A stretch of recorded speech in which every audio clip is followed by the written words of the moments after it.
Hey friends, Dr. Tara Vossenkemper here. You're listening to the Culture Focus Practice podcast. We're going to talk about ownership versus reporting today.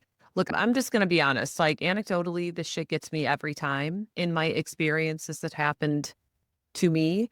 And it still can very, very subtly creep its way in and happen again.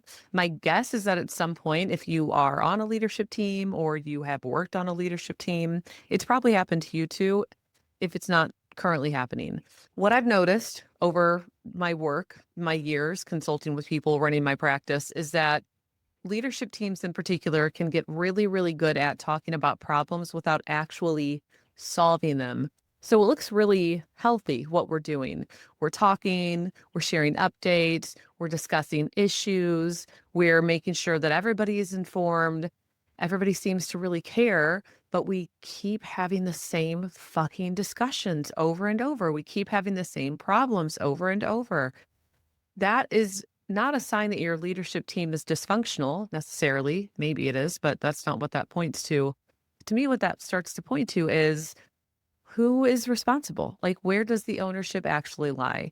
That's what today's episode is really about. So we've got 3 agenda items, and that's pretty much it. Oh, and a scenario. We are going to do a quick little scenario. So let's do this. Agenda item number 1. Here is the key distinction. Reporting creates visibility. Ownership creates movement. Movement. I like communication. I like conflict and tension. I like knowing what's going on, being able to say like, hey, in this area, what's up? Let's get some details. Let's talk this through. So I'm not trying to dismiss communication because it needs to be there. Like we need healthy communication. I'm looking for another word, healthy and robust, coherent, rich, something like that. We need that on a leadership team. And we need visibility. So we have to know what are either the functions of the team or what are the numbers or what are the projects. Like we need visibility as well to be able to function effectively. If you're an integrator, especially if you're operating on EOS, your integrator for sure needs visibility. Your integrator needs to know everything, all the moving parts and like what people are accountable for, et cetera.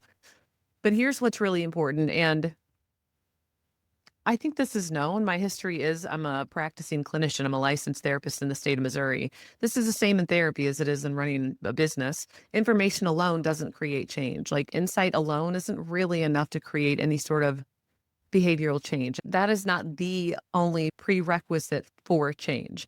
So same as with your business, information alone doesn't create change. Like you might see this metric. I'm thinking about our marketing numbers. Like we had information on this for however many fucking months, if not years, and change wasn't happening. So I might be reiterating too much, but having the marketing metrics was not enough to do anything. Like it's sort of like an ellipses, dot, dot, dot. Now what? Like, okay, now what comes next? There's a very meaningful or significant difference between saying this is what's happening and then having a person, which might be you, might be somebody else in that seat, be responsible for what happens next. That what happens next piece is the crucial part. What I can say is, I can say a lot of things, but one of the things I'll say right now is, especially with a leadership team, I'm basically almost solely at this point in the visionary seat. That's a whole different can of worms. But let's say ultimately most of my time and energy is spent in the visionary seat and actively moving myself out of seats that I don't belong in.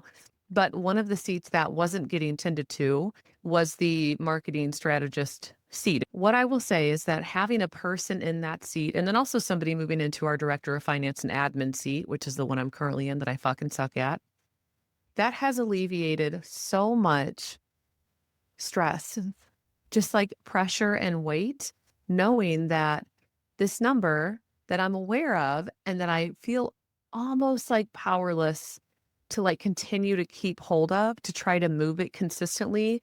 That number that's super fucking important for the practice, for the group, is now being tended to and watched by another person, by a right person in the seat, and by a person where it makes sense that their role is the one that's watching this number. So for the marketing person, it makes fucking sense. Like they should be reporting on and responsible for, not just reporting, because reporting is just visibility. That's not ownership. They should be reporting on and responsible for the movement of inquiries, for example, which is the fucking bloodline. That's the oxygen for the business if we're using like a fix this next perspective. So while reporting helps people understand reality, ownership is where you're shaping reality. My marketing person might say, these numbers suck. Here's what we need to do. Here's what I propose we do. Here's how I'm going to track it. Here's what I expect to see. My integrator is going to say, that sounds great. And I'm going to say from the top, like, thanks, and like go on my merry little way.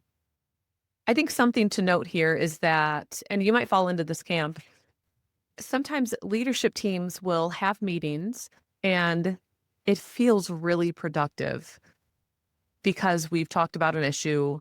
Everybody understands what the issue is. We're all on the same page. Like, oh, this is great. Like, okay, good job, team. And then we like disperse and go do whatever we're doing for the week, maintaining our roles and responsibilities for the week. And then we come back and it's almost like starting over. It almost feels like Groundhog's Day if I think about it, where it's like, what? We're talking about this again? Like, why are we talking? I felt good last time we left. Like, didn't you all feel good? Well, we all felt good. We talked about it. If you're like having that, if you're in that dynamic, if you're stuck there, that again, I said this sort of earlier in a different way, but like that points to nobody is actually responsible for that number. And if we're thinking about ownership, we're thinking about one person has to say, that's what's up with this number. And one person has to say, here's what I want to do with it. Assuming that the integrator is like, yeah, that works with, in the context of everything else. It's one person's responsibility, one function, one seat's responsibility, assuming you have a person in that seat. If you are in 5 seats, I think this is where we get into some problematic areas because you might be carrying way too fucking much to be able to consistently tend to all of the numbers required for the health of your business. It's really fucking hard. As a visionary, if you are like most visionaries, I don't want to say that we tend to be flighty or flaky because I don't think that's really fair language. I think a lot of us tend to want to create and seek novelty and have a lot of ideas and, to use EOS language, can be the spark plug, so to speak, the one sort of igniting passion for the full group. That's great. One of the things that most of us don't do super well, some of us do, I'm sure, but I'm not one of those some of us, is consistently maintain a system or like a metric or a number. So if you are a visionary type and you're in 5 different seats, or even, I would say even like 2 or 3 seats total, you're on thin ice, mister. You are really, if you can do that well, fucking kudos, man. Please tell me your magical ways. Most of us are not going to be able to do that well, especially because of the consistency with needing to own and fucking move that needle of that metric for that metric that we are responsible for in whatever seat we're sitting in. So let me wrap this part of the agenda up. Understanding the issue, we know this, awareness of the issue is not the same thing as changing it. So reporting and ownership are 2 very different things. Agenda item number 2. Leadership teams often create this dynamic together.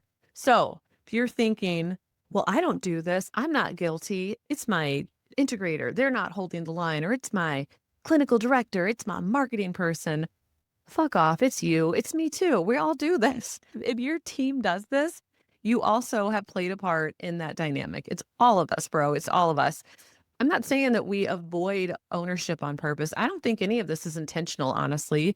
I think that when we're talking about an issue and we all feel like we're on the same page, we get it, a lot of us genuinely feel better. It's like a different practice. It's a different mental and behavioral practice to say, we feel better, ... but what is changing so that we continue to feel better? Like, what's going to change? Feeling better cannot be the only marker for whether or not somebody is taking ownership of something. There has to be this other action item or behavior. There's like, what's the next expectation? What's the next step in this process so that how good we feel after talking about it continues, forever? That would be awesome. I think that a lot of people end up falling into this, let's say, like leadership dynamic, this trap of where on accident avoiding ownership. A lot of those people tend to be like highly conscientious. I think if you're on a leadership team, you're going to be highly conscientious, period. But tend to be like highly conscientious. They're hardworking. They care deeply. They really want to be good at what they're doing. They might communicate effectively. They are trying really hard. They really want to understand. But again, if our dynamic is that we are inadvertently rewarding awareness of an issue as opposed to movement of the issue, then we will remain in a place where we're just doing visibility and reporting rather than ownership. When we do that over time, I'm kind of saying the same thing, but in a different way. A lot of leaders, and again, I think as a visionary, if you're the visionary of the practice, this also falls on you. We end up thinking, or it just sort of like settles into our system that bringing information forward, that's it. Like, I'm done. That's enough. What I will say is that as a visionary, one of the markers for whether or not this is happening might be you are feeling responsible for everything, including metrics that don't belong to your seat. So whatever seats you might be in, if you're in more than one, you might have a more than one metric, But when you start feeling responsible for, let's just say, marketing metrics and you're not the marketing person, that might be a sign that your leadership team is falling into this dynamic. And like, we're talking about stuff, there's information sharing, we're doing it, we're good, team. Now the visionary feels stressed as fuck all the time because nothing is moving, but we all feel good. Like, everybody feels good at our meetings. I don't understand what's happening. It could very well be this thing. The ownership is not taking place. The nuance here is also that the integrator owns metrics that aren't like directly associated with their seat. But what I mean by that is anything that is like cross-departmental falls with the integrator. So if we're doing something like, let me think about this, something like revenue, for example, you might think, well, that's a director of finance and admin, or that's like my finance person. Maybe, sure, like that person could report revenue, but are they alone responsible for ensuring the gross revenue, the revenue health of the practice? My answer is probably not, because revenue is not just associated with billing health, AR, AP, sure, it's associated with that stuff. It's also associated with provider health. Are our providers full? Are they maintaining their caseloads? Are they churning people too quickly? Are they spending their clinical hours doing clinical work? So not just are their caseloads full, but are they actually full on the schedule? And it's also associated with marketing health. Do we have enough people coming in and being converted, which is our client care, to sustain our providers and to support our revenue? Revenue is a result of the health of all of these things. And so it's an integrator thing. So the integrator isn't the one that says, I need to move the needle on revenue. In our case, she is the one that says, what the fuck is happening? Why is revenue low? Let me look at all this data. Let me look at all the people in the roles. Oh, it's over here. Isolates the problem and then might apply pressure to the seat that is most lacking, let's say, like needs the most pep in the step with regard to their metrics increasing.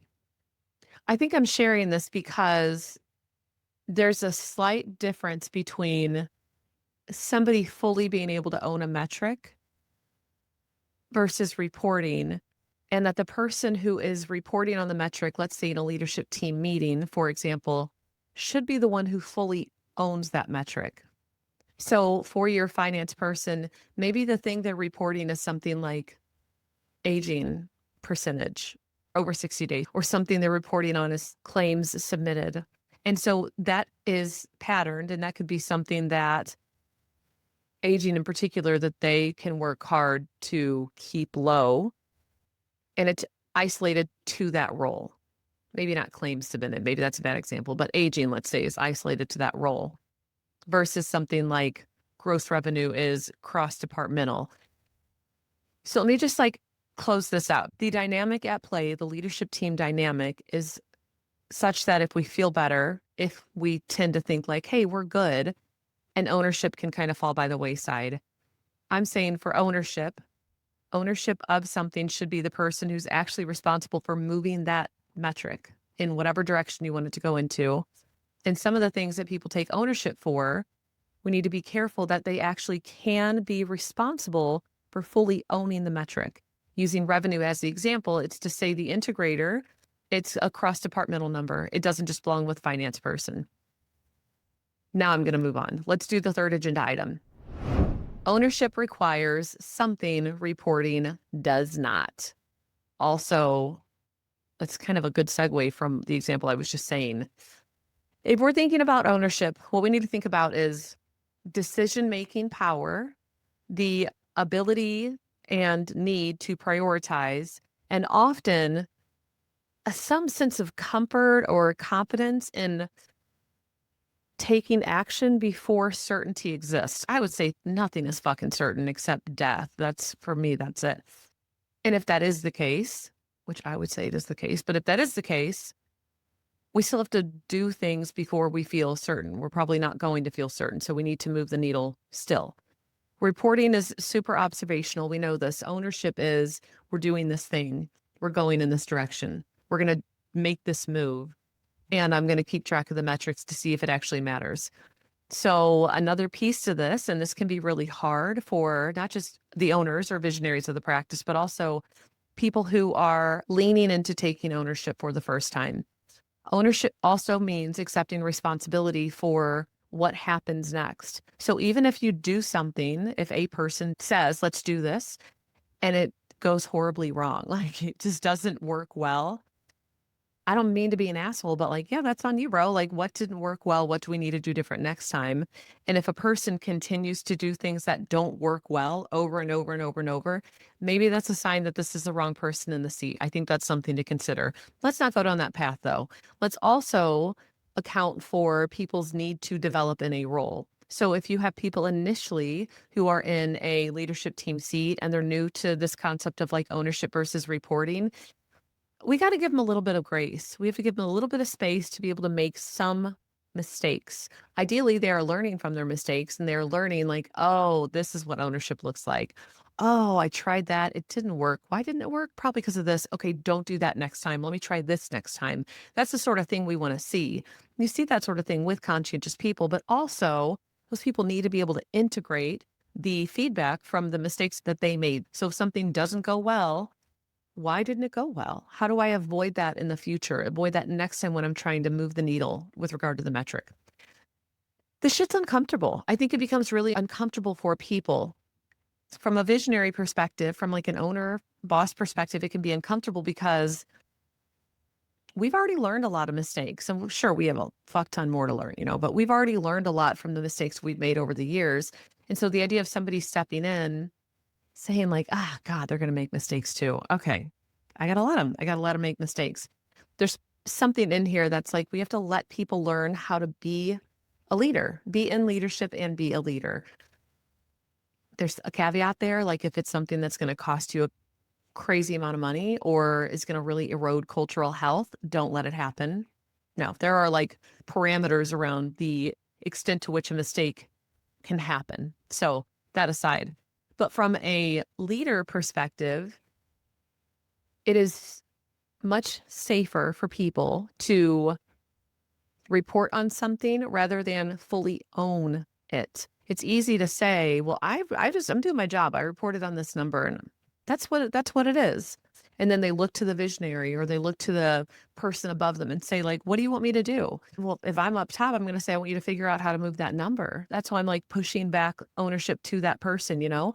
And if they continue to say, well, what do you want me to do? Basically, maybe not exactly that, but like if they continue to ask, what should I do? What do you want me to do? That again, that to me is like, yeah, that's the wrong person. That's not the right person for your seat. I want you to take ownership. That's what I want you to do. So my point is that ownership is risky. It's risky. It carries weight in a way that reporting on a number does not. And it really increases the expectations of the people that we have in our leadership team seats.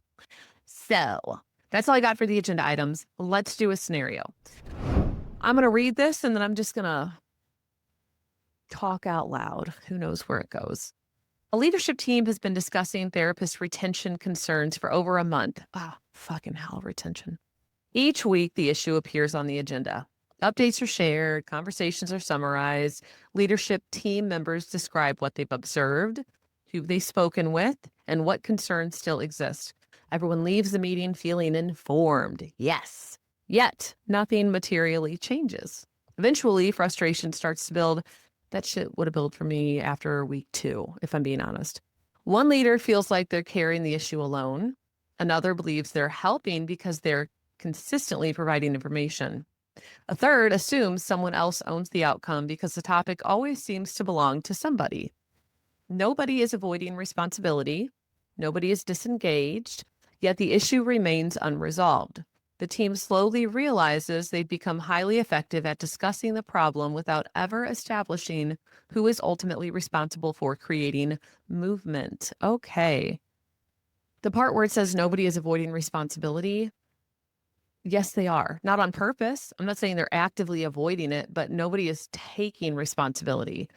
So for me, what comes up right away is, all right, retention. I'm thinking of therapist retention as retaining clients. That's it. Or provider retention, if we want to use the word provider, as retaining patients. That's what I'm thinking of when we're talking about retention. I'm not thinking of retaining your provider or therapist employees, which is separate, although my answer is going to be the same. My thought is, whose responsibility is this? Like, according to the accountability chart. If there's an accountability chart, if you have one, and let's say you don't, let's say you have some sort of org chart, at least some concept of what are the major functions of the business and what are the seats, what are they called? Or titles, if you want to use that language. Let's assume that you have one. I'm going to use the language accountability chart because that's what we use because we operate on EOS. So accountability chart, there are 5 core roles or responsibilities under each seat, broadly speaking. And when we're thinking of roles and responsibilities, we're thinking of like thematic, broad, high level things that this seat title is responsible for. So when I say, where does this live on the accountability chart, I genuinely mean, if I look at my accountability chart and I look at the titles and I look at the roles or responsibilities for each seat/title, who owns it? That's the answer to this question. And it's the answer, if we're talking about therapist retention, like retaining clients, from my perspective, that's a clinical director or a director of clinical ops. That's theirs. They own this. So I'm going to say to my DCO, look, this is yours. This is yours to own. What I need from you or what you need to do, or, well, no, I wouldn't even say that. I would say, this is yours to own. What do you think you need to do? And really, my integrator would probably be the one saying this. If I'm like being real honest, I might voice it and then she might come in and like swoop in and say, yeah, actually, what do you think about this? Where do you want to go next, et cetera? If your leaders understand this notion of reporting versus ownership, perfect. That's the insight piece. That's the awareness piece. That's step number 1. Step number 2 would be, we have to help them start to do things differently. They might not be able to translate right away that insight into behavior. So my integrator or I might play a role in saying, hang on, let's just like slow down this meeting real quick. We're talking about retention. Who owns it? Okay, it's the clinical director or the DCO. I'll say DCO for us because that's easy. Cool. DCO owns it. From there, me or my integrator might just start to ask questions. What are you thinking about this? What do you see as the problems or the recurring issues? I always ask the question, is it global or specific? Is this like a global practice-wide problem, or is it specific to a couple of people and they're bringing down the average. What is the amount of time that we can expect to see change? If it is specific, who's going to work with that person? What's the process that's in place for retention? And if there's no process, it might be on that person. I might say, or my integrator might say, okay, your to-do is to develop a process. The whole like process development piece could be done, it might be something where they consult with the integrator just to make sure, I don't know, whatever, like cross-departmentally things are fine. But ultimately, that's on one person to own. I don't mean to keep saying this language, but it's like, yeah, it's on one person in one seat to own this thing. And at the end of the day, at the end of the meeting, when this continues to come up in meetings, we're not all talking. We might all still be talking. Like it could be that this is now a team-wide discussion, but ultimately we're going to look to that CD and say, what are you thinking? What's happening? Why is this still a problem? And the CD should be able to say, yeah, okay, we've worked really hard. This and this and this person, they've all increased their retention. It's these two that are really bringing down the averages. We've coached them. They're going to get new supervision. They're going to do this next. But if things don't change in a matter of 3 months, 2 months, 1 month, like if I'm not seeing substantial changes soon, I'm probably going to recommend that we terminate them, or I'm probably going to do this sort of disciplinary process. I don't have any idea. That is your business decision conversation. So anywho, I think that's it for the scenario. I don't think I have much more to add. I think it's all the same. Ultimately, if we're thinking about reporting, it's not bad. We need reporting. We need to be able to healthily and effectively communicate. We need to keep things visible. We need information, organizations, leadership teams, et cetera. But when we treat that as the end all be all, we're basically screwing ourselves over. We have to know what's happening, and then we have to have the right people, the right seat, own the outcome and decide what to do moving forward.